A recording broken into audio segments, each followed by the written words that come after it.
Hey noble ones, welcome back to my channel. This is the Metatron speaking, and today today is one of those days, isn't it? What a topic. Alright, so this is a video that I sort of remake every, well, so often, couple of years perhaps, just to make sure we are updated with my personal blacklist of sponsors that, if anything, inject themselves in this social media space that we will inhabit. Now, as you know, sponsorship opportunities is a great way for us YouTubers to not have to rely entirely on the AdSense money that is generated that way, because as you know, it's very fluctuating. Last year, 2024, has been a really good year for me. When it comes to the last 3 months, that's when I made, I want to say, not most of the money, but I had the best success when it comes to AdSense money. But I've had some months, such as August, for instance, or even worse, July, where, oh my gosh, AdSense went down. So it's just one of those things, I suppose, where I can't complain, because September, October, November, and December was absolutely fantastic when it comes to AdSense.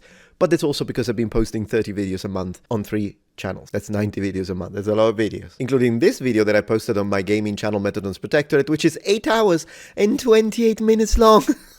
I'm out of my mind.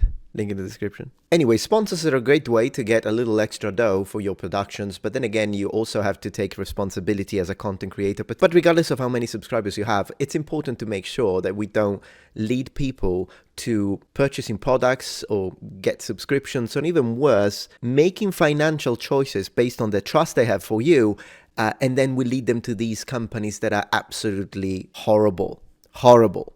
For instance, established titles. Become a lord today. It's only $49.95 to become a Scottish lord.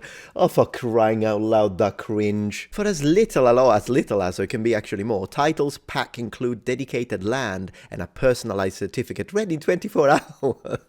Pre-written, basically, pre-made. Oh my gosh, established titles, please don't.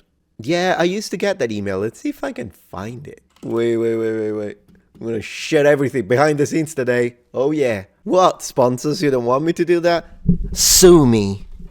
Hey Metatron, just reaching out to see if you were interested in established titles and MyHeritage. Not interested? Not interested. Neither of those. Yeah, good luck saying that. Metatron established titles, Metatron established title, Metatron established titles. Hey you, well, how about established titles, sir? Not gonna happen. Never gonna happen. That service is literally borderline scam, like in the sense that they really managed to get to that very final inches before they cross the line into becoming something that you can take legal action against. This is ridiculous. Never. Established titles on this channel? Metatron mentioned established titles. I'm gonna buy it for my dad. He's gonna be so happy. Or my grandma. They're gonna love it. And then I cash in the money. You can keep the money. Not interested. Next on the list, Masterworks.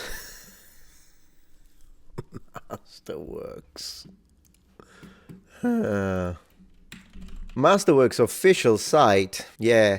Look at these numbers. Oh my gosh, guys, you're gonna make 1,001,061,400 whatever contemporary art combined exceptional returns with the lowest correlation to public equities. Did you understand any of that? I did not understand any of that, which is why, as a YouTuber, I should not recommend stuff that I do not understand. That is, it doesn't require alternative and financial metrics. And like I understand financial metrics. Oh guys, the inner relationship between post-war contemporary art and private real assets as described in EITs under the private debt allocation of private equity, line number 175, exploded 500 total return charts on Bloomberg, and then the 2024 selection. I don't have a clue. Okay? I don't have a clue. So, Masterworks as a company, the way I understand it, alleged, what they do is that they invest similarly to Robinhood. So they allow the user to invest and buy shares on actual pieces of art. So differently from Robinhood that you buy stocks, here you treat art like stocks pretty much. The way I understand it, and then you can buy a little piece of this work of art, and then if this work of art gets sold, you're supposed to get like a return, a money return. But of course, if something happens and the value of that piece goes down, you lose your money. It's that kind of situation. But the problem is that so YouTubers push this. When they are contacted by Masterworks, like I was, you are contacted and they tell you what to say. all right? Which means I'm going to have to like kind of read a script or sort of use the bullet points, whatever. We'll talk about those two systems in a minute. But I'm supposed to say, oh, guys, you can make a lot of money. Please, yeah, do that. So, but I don't understand it. I don't know anything about finances. So you as a YouTuber have to take the responsibility that either you're a financial expert, you have a finances YouTube, or maybe you have a gaming YouTube about freaking Sonic the Hedgehog. That's your side gig. But you also have like a 9-to-5 job and you do freaking investing. And so you understand it. You understand finances, business, investment, and all that kind of stuff. So you can speak out of experience. Then it's different. At that point, it's up to you. But someone like me, which I want to say is like 95% of all channels on YouTube, someone who, yeah, I like history, I like games, I got an Amiga 500 disc, I can tell you about this one, I can tell you about Roman armor, but I don't understand corporate profitability, market concentration, starting valuation, economic contraction. I haven't got a clue. So I should not push them for money, for my own personal gain, so I can make, what, I don't know, $4,000 of a sponsorship, $3,000 of a sponsorship, and then put it in my little nice bank, take the tax hit, 20 whatever percent, 22, 27, whatever tax bracket you are, give it to the government, keep all the rest, and yay, I got a lot of money. But what about people? What about your subscribers that do this? They don't understand, you don't understand, but they think you do because they think you did the due diligence. We'll get on the due diligence section of this video as well. This is gonna be a long video, so have a seat. But they think you did your due diligence, you know what you're doing, and they trust you because, oh my gosh, Metatron understands Roman armor. Metatron speaks about the Middle Ages. Metatron is all about pedantism, so surely if he pushes Masterworks, he knows what he's talking about. And boom, they put in 5K, which is all they have for like, I don't know how many years of work, because let's be realistic in this economy. I'm a privileged individual. Maybe you're a privileged individual watching. Well, good, great. It's me and you, mate, because most people, they struggle. Most people don't have $5,000 in their bank account. So if one person does have that and they put so much work and they invest it and lose it all, it's on you. It's on you. So anything financial, never on this channel, which takes us to Robinhood. What, you thought I was going to mention it, but not actually talk about it. Robinhood it is. Now, this is the actual Robinhood. You know, I wish Robin of Locksley would actually sponsor me. But Robinhood, yeah, it's the financial one. Financial invest with Robinhood. Now, listen, I have a Robinhood account. Okay, I'm going to be transparent today. I have a Robinhood account. I use it. I've invested money in Tesla. I've invested money Coca-Cola. I own some shares in a few other platforms. I think I have Apple. I do invest. But that's just me. That's how I do it. I'll take like a 2% of my revenue and I invest it into stocks. And this accumulates over time. I do a little research when I try to choose a whatever stock. I have the 500, S500 is it?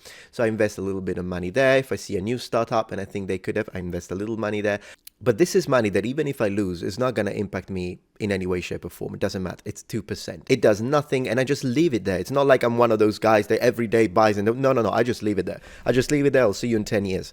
That's what I do. If you have disposable income and you want to invest, feel free. But the problem with Robinhood as a platform for me, once again, I use it, but I would never accept a sponsorship because when I use it, I'm taking my own responsibility with my own money. And as I say, I use very small percentages, but they gamify it a lot. And gamifying it, particularly if you have a younger audience, you have someone who's like 18, 19, so they can have access to a credit card and they could potentially do this and follow your advice. Particularly, once again, the script is never going to say, guys, be careful with the money, you could lose everything. No, the scripts don't say that. The scripts say, do this, here is the return, blah blah blah, and very good, new legend for the era. Look at this, look.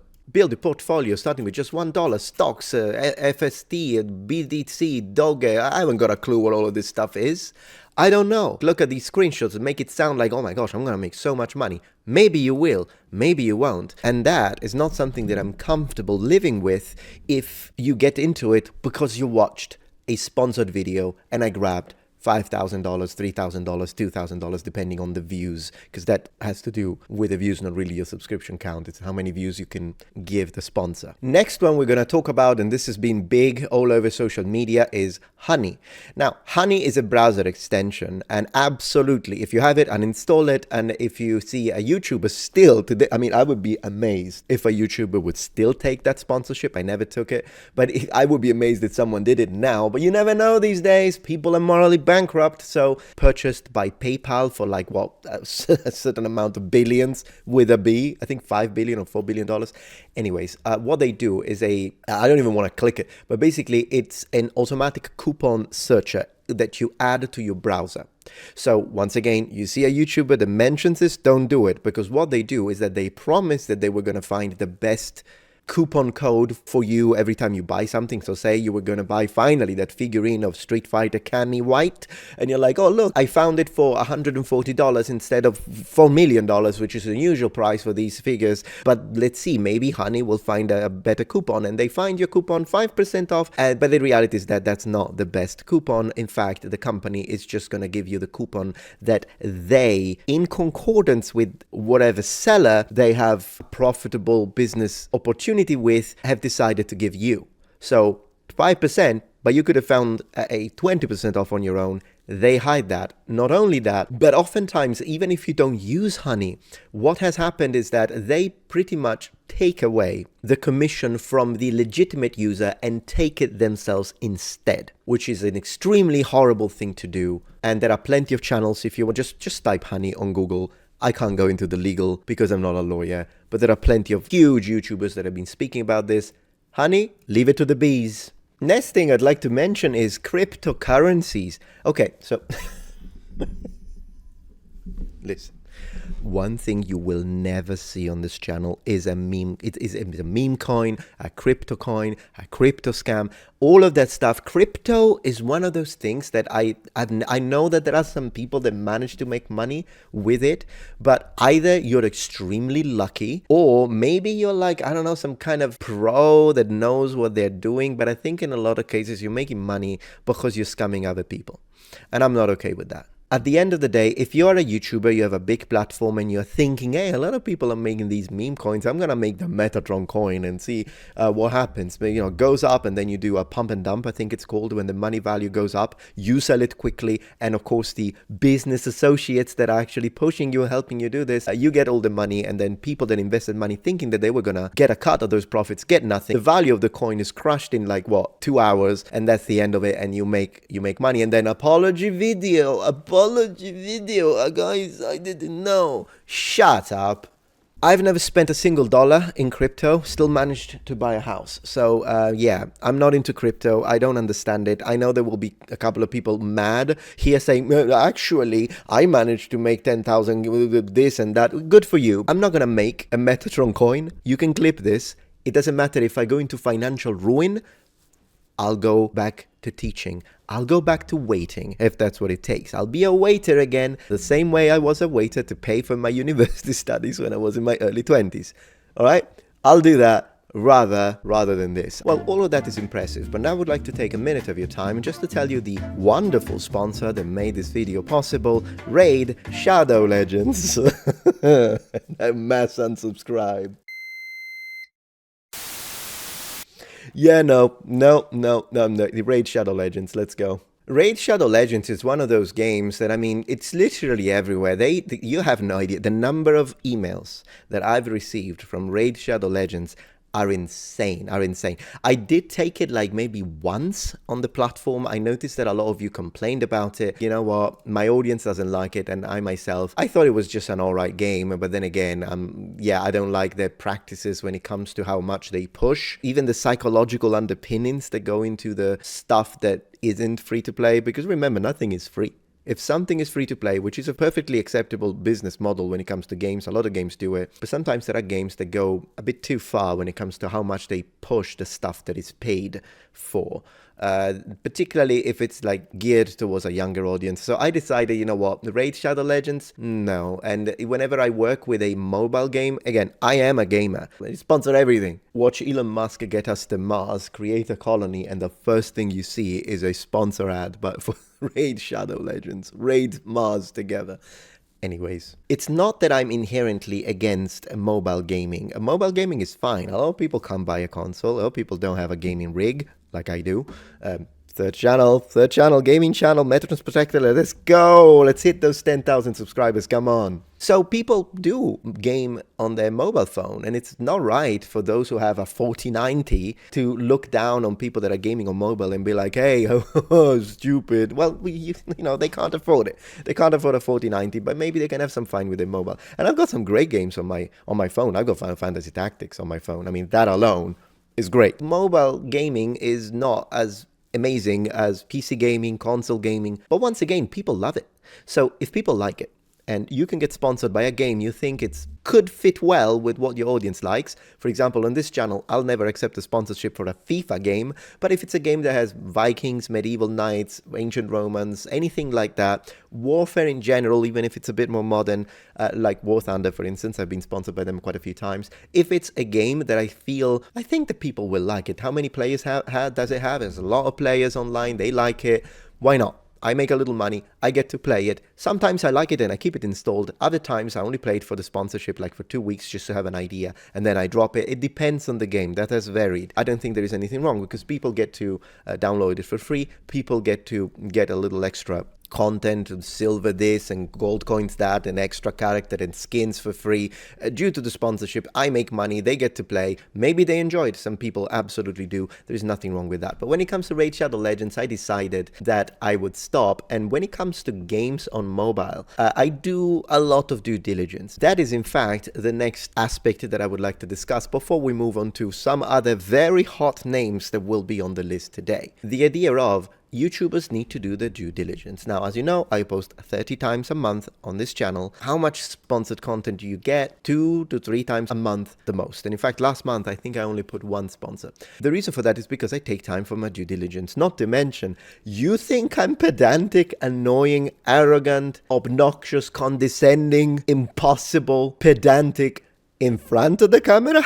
You should see nothing. You should see me during the business exchange emails with sponsors and or sponsorship agencies. Oh my gosh, they probably hate me. I can already imagine the sponsorship meeting with the big CEO, COO of the company talking to the employees, telling them, all right, it's time of the month. We got a budget of $1 million. We need to get like thousands of influencers and YouTubers and streamers on Twitch and whatnot. So send those emails, and then they have to send the emails. They look at the list, and among the list they see like all the big names and cool YouTubers, and then there is me.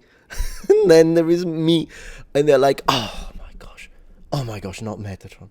Oh no, Metatron, please boss, I can't do it. And the boss is like, you have to do it. And the guy's like, I quit, I resign, I don't want to do it. And I would absolutely understand them because I'm totally insufferable when it comes to emails with sponsors. There was this game once, I did accept the sponsorship, but we had to go back and forth for like 9 times because I kept going on this thing about the ratios of their loot boxes, because they had a loot boxes system. Look, loot boxes is a form of gambling. It is a form of gambling. Now, given if you're an adult and you want to gamble, I would say do it responsibly. You know, it's not a great idea, but you're an adult. You're free to smoke, you're free to drink, you're free to gamble. I have never really gambled in my life. If anything, I've tried it like a couple of times. And the only form of gambling that I've really done is the loot boxes in games such as Overwatch, although that got banned by the EU at one point and they had to change it and make a different system. See, even my dogs are upset.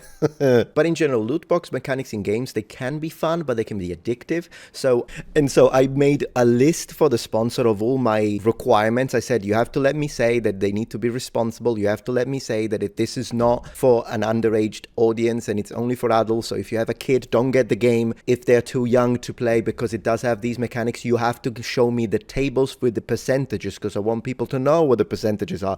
Oh man.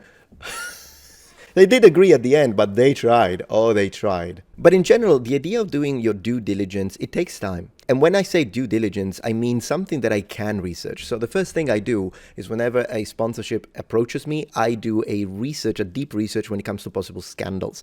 Did this sponsor have a scandal when it comes to, for example, sharing people's data without them knowing that, infringing on their privacy? If they did that, off the table. Any sort of scam accusation, even if it's not proven by a court of law, that's enough for me to be like, you know what, I don't feel confident with that. And due do remember that you have to be realistic. There is some due diligence that you're not capable of doing if you're not a professional on the field, which is one of the reasons why the next one on this list is MyHeritage. I'm not saying that MyHeritage is necessarily, I don't say it's a scam. I don't say it's a problem. I don't know that. I'm just saying MyHeritage is an online genealogy platform with web, mobile, and software products and services. And what they do is that don't miss out on a special DNA sale. Already when I hear the word DNA, I'm like, no, 59% off for free shipping. So basically, they send you this kit, you take your DNA, you send them a sample of your DNA, and they tell you about your ancestry, I suppose. Sounds fun, but do it on your own terms. I don't feel comfortable asking my subscribers to send a piece of their DNA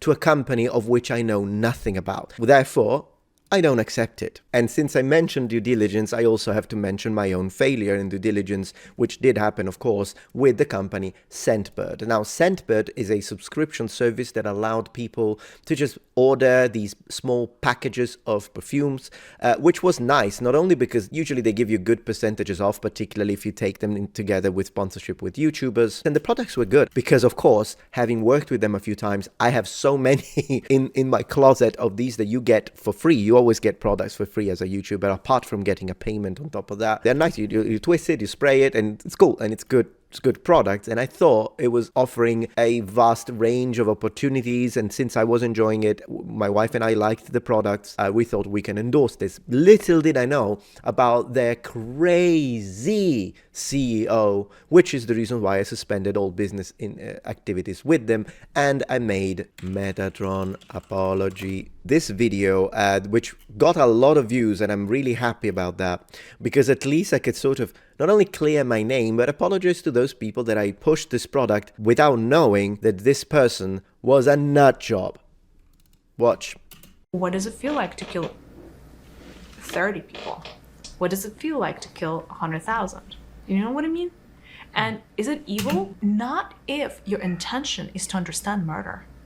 Because, oh my God, look at Hitler. He's one of the poster children for like being an evil person. Do you know how many millions of souls benefited from learning from the experience that he has created? Is he evil? Not really. I don't think so. I don't care if it's cancer. I don't care if it's AIDS. It could be whatever. But you could heal yourself in the span of under 7 days. 125,000? No. Since my mom passed away from cancer about a year ago, and then hearing this lady, this crazy lady, promising people, oh yeah, no, you can cure cancer, just give me money. No, no, people are struggling against cancer. It's expensive, not to mention the terrible impact on your mind, which makes you susceptible to scams like this. And no one knew until this really was brought forth. So in my defense, I wasn't the only one, of course, but the split second I knew about this, I suspended all business activity. I wrote this letter email to the sponsor, and I stopped receiving their money. And of course, I'm happy that I actually made a donation to St. Jude Hospital. I don't have to go into the details because then people tell me, oh, you're so arrogant. Why do you say the donations you make? You don't need to say it. Okay, fine. But I'm just saying, yes, there are other ways to... This is definitely not a sponsor I'll ever work with ever again. Another sponsor that you have to stay away from, as you know, it's Yota or Yada. I don't know how you pronounce it. Or Yota, whatever, savings. This was a financial company, and once again, one that was endorsed by a lot of YouTubers, including massive names. And the problem is that basically functioned as an alternative bank where you would put your savings. But unfortunately, after putting the life savings into this, because whatever YouTuber said it was a good deal, it's a good deal, guys, and just reading the script, it's a good deal. What happened is that Yota found a workaround, like a legal workaround, to not allow their users to get access to their money. So people lost life savings. People lost the ability to buy a house, like the whole down payment, $40,000 blocked, $100,000 blocked, $10,000 blocked. Heck, even if it's $1,000 blocked, that's not your money, Yota, and that's not the money of the YouTuber that is being paid. That's the money of some of the viewers that trusted the YouTuber. In fact, people ask, is it a good idea? No. Is Yota a real bank? No. Can you wheel the money with Yota? No. How does Yota work? It doesn't. You're welcome. And once again, you could tell me, well, Metatron, but now it's easy because massive YouTubers have showed the scam. But before, people, when they didn't know about the scam, yes, but it's financial advice. Never, F with people's money ever, whether it be a cryptocurrency, whether it be a special whatever the heck bank, whether it be the next financial investment opportunity. Unless you're a financial expert, unless you have a degree in banking, leave them alone. As a content creator with influence and a platform, leave these alone. Show the games. Show the freaking game with the Vikings. Now, there are a lot of other sponsors that I would like to mention. Sometimes, like, I remember this one. I found this sponsor about shampoo. They wanted to sponsor me. I mean, I guess I could have accepted that one. Finally, I could have said, yes, I was on a shampoo advertising campaign. I don't know, maybe if they come back, I might do it. Whatever. I remember this sponsor trying to sell me these drinks that you drink after a hangover so you can recover from the hangover. And I told them, look, I don't know anything about this. I don't want to encourage my subscribers, particularly if they're young, to get wasted because they can just drink this thing. And no. So I didn't take that. Manscaped is another one that tried to sponsor me. And I was like, no. But then there was this one about skincare. My wife liked it, so I'm like, you know what, I'll take it. So it's really a case-by-case scenario. And I noticed that even though on this video I'm being very negative towards sponsors, do remember that there are a lot of good sponsors that it's good that they sponsor us because we can make a little extra money without having to deal with the freaking AdSense nonsense. But oftentimes the products are great. Like I've been getting these like watches that are awesome and they're a little spendy, to be honest. I wouldn't spend $500 for a watch, but if you give it to me for free and then you give a big discount to my audience, and I see once I receive the merch that this is nice, why not? I mean, maybe most people won't, but there will be a few people that, like me, would really like the watch that looks like an emerald thing, and maybe they'll buy it. Great. If they're happy, I'm happy, we're all happy, the company's happy. Why not? It's a win-win at that point. And I noticed that sometimes people are unfair. Like there are YouTubers that make these videos which become at that point borderline, I need to help my audience and prepare them. Borderlines, I'm virtual signaling, look at me, I'm not receiving the sponsors. Sometimes it's one of those cases where I think YouTubers go too far and they start attacking sponsors for no reasons. For instance, HelloFresh. I love HelloFresh. I love HelloFresh. I'm not being paid to say this. They have recently started sponsoring me because I looked for them. Why did I look for them? Why did I contact HelloFresh? Well, simply because we've been using it with my wife for, like 4 or 5 years. So I'm like, why not? And I notice these YouTubers sometimes say, YouTubers, scammers, they mention this company, but it makes no sense. Just go to the grocery and buy everything yourself. No, we enjoy it. We don't have time. We're busy. So when we do get these boxes that are pre-made, and then there is the old instructions, I don't know how to make those recipes, to be honest, in the first place. They're like, you can find them online. I get it, but they do that for me. And I already get everything prepackaged. The food is good. The recipes are great. And it's a great activity that you can have with your boyfriend, with your girlfriend, with your wife, with your husband. It's fun. We love it. And HelloFresh now is paying me to say what I've been saying for the last 4 years for free. Great.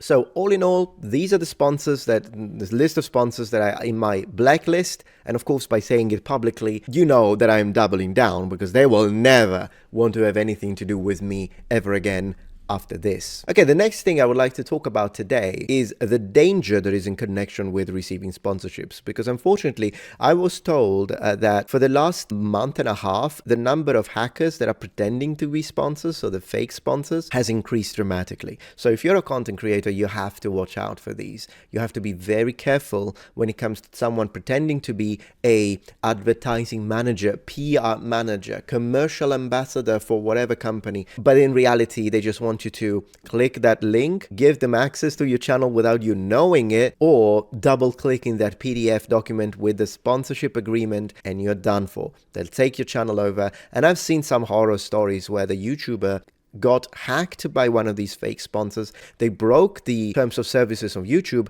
and therefore even after the hacker was kicked out and the legitimate owner of the channel was reinstalled, the channel was still banned. And when they asked the YouTube, could you unban my channel? They're like, no, you broke the terms of service. And like, I didn't do it. The hacker did it, and you know that. And they're still, yeah, sorry, but the channel broke the terms of service. And it's like, 6 years, 8 years of work down the drain.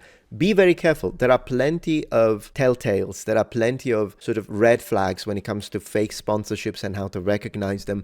And I don't know, maybe in the future I'll make a little tutorial on how to do that. But as of now, I've actually stopped accepting sponsorships from people that I don't know. It's too dangerous. So luckily, I have a network of contacts, real agencies that I've worked with, and I'm just going to stick to them, which is why you won't see a dramatic increase in sponsorship opportunities. Also because, unfortunately, this is a risky minefield for content creators. And if you're a new content creator, just reached 10,000 subscribers, and finally you're starting to receiving those emails, you have to be careful. And as I say, I might make a dedicated video tutorial on how to recognize and spot the fake ones. Now that we've talked about this, let's talk about what happens behind the scenes with these sponsors. So what happens is that normally there are several steps. You receive an email after applying all of your different metrics for trying to recognize, the red flags that I just talked about, and you decide, I think this is a real sponsor. And then you start discussing. What happens is that they usually ask you either for a dedicated video, which I don't do on this channel, I refuse them a priori, or a 60 to 90 seconds integration, which by the way, 60 to 90 seconds, and then they give you a list of stuff to say that it can never be done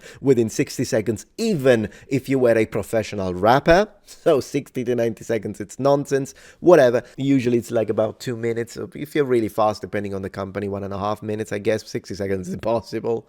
But that's when you start discussing the money, the fee, and they ask you how much you charge, you tell them, and then you go into this back and forth. Well, they try to get the best deal possible for the client, you try to get the best deal possible for yourself, and usually you find a sort of sweet spot or middle ground opportunity where you accept that. Now, how much money do you usually make? Well, that depends on how much views you can promise.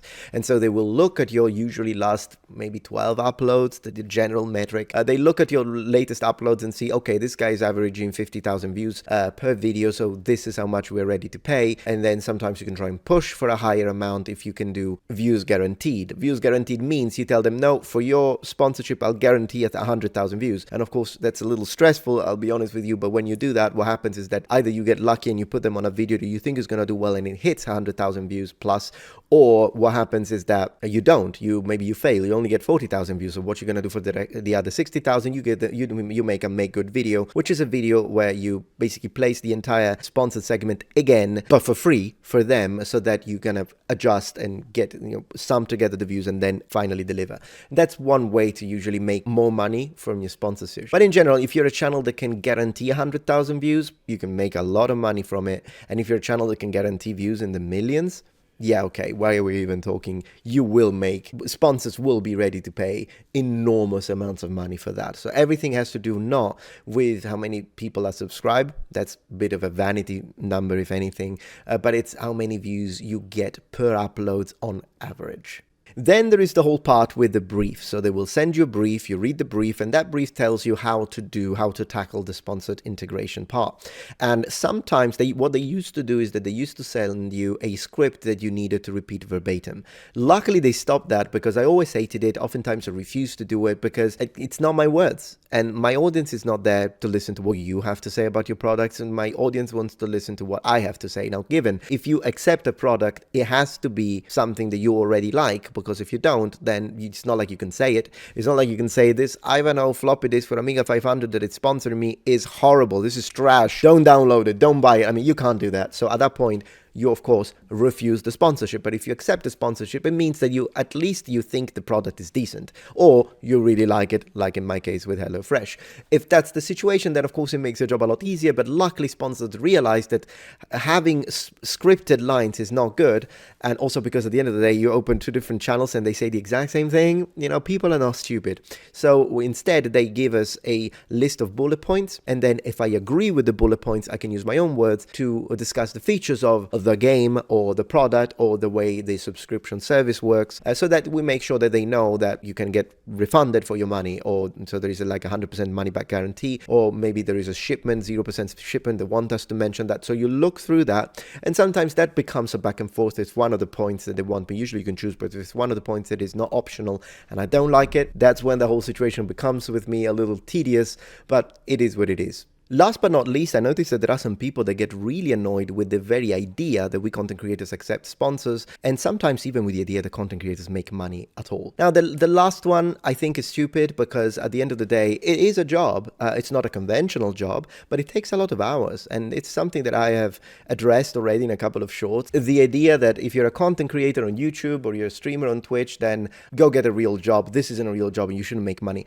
And yet we don't seem to have a problem with someone saying, I'm an editor, someone is an editor and that's all they do. It's a job, and the fact that they make money doesn't bother these people. If you're a presenter or a commentator, then you don't have a problem with it, like on TV. If you are a filmmaker or someone who writes scripts, you don't have a problem. If you're a researcher, you don't have a problem with them making money. But for some reasons, magically, if you take all of those different careers and different jobs and concentrate them all, consolidate them into one single person, a YouTuber, because literally we do all of those things, then all of a sudden it stops being a job and it stops being something that people should get paid for. Heck, if that's not magic or Hogwarts, I don't know what is. And I also saw this like tweet of someone complaining and saying, I hate it when YouTubers do it for the money. And I'm like, listen, I do it for passion, but I would be lying if I also told you that I didn't do it for the money. But do you also hate waiters that don't do it out of passion only? Do you hate bank employees that are not there just because they enjoy sitting on that chair and talking to you and explaining your transactions and ensuring that you can withdraw your money? Are you angry at teachers because they don't do it just to foster the next generation, but they want their horrible money? Look, it's a job. It takes a lot of time and dedication. So yes, people should be making money for it, and there is nothing wrong with that. Now, given we could discuss about the societal issues that we have when someone who plays Fortnite, or maybe someone who only does React content, is more paid than a firefighter who risks his life, or even, once again, teachers. We can discuss that, but then this becomes a problem with the entertainment industry as a whole, not just YouTubers. It's a problem with footballers, it's a problem with basketball players, it's a problem with TV personalities, and all of that. So it really is a broader item of discussion. These platforms take a lot of work to grow, and so I think it's only right that people are compensated accordingly. But when it comes to the sponsored section, even when I wasn't a content creator, it never bothered me. It's much better than an unskippable ad, isn't it? Because you can skip it. Like, I know as a content creator that, as I say, AdSense is fluctuating all the time. A sponsored segment of 90 seconds, 2 minutes, for me as a content creator, or for whatever YouTuber that you like, it really does help. Because they can use that money to pay the bills that month, or they can use the money to pay rent that month, or to help pay half the mortgage, for instance. But for a regular user like me as a watcher, yeah, it's annoying that the video got interrupted, but literally, look, it's one click to get on the bar, drag, release. I skipped the whole thing. How long did that take? 3 seconds? I'm happy that the content creator is going to be able to pay their mortgage if all I needed to do for my inconvenience was click, move, lift. And that's not even taking into consideration the fact that some people will actually like the product. Some people will enjoy the sponsorship segment, or they might like the special discount that they can get. They exist too. No, I don't think there is anything wrong with accepting sponsorships as long as they are vetted and you take your time to make sure that you don't compromise when it comes to your decency. And with that being said, thank you so much for watching, and I will see you tomorrow for my next daily upload. And remember, the Metatron has spread his wings. Goodbye. If you're enjoying this video so far, please take a moment to check out my Patreon page. With as little as a $5 support, you can help us ensure that we can continue to produce high quality and high researched content. And at the same time, you get access to polls, extra videos, unlisted streams, and much more. Thank you so much.